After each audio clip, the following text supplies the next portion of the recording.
National Weather Service in Blacksburg has issued a severe thunderstorm warning for Appomattox County, northern Charlotte County, eastern Campbell County, southwestern Buckingham County, until 8:15 p.m. Eastern Daylight Time. At 7:29 p.m. Eastern Daylight Time, a severe thunderstorm was located near Appomattox National Historic Park, or near Appomattox, moving southeast at 30 miles per hour.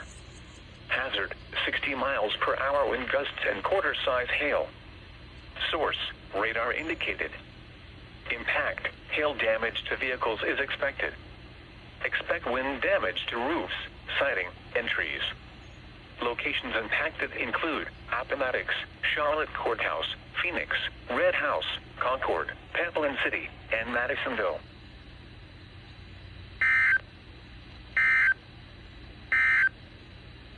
The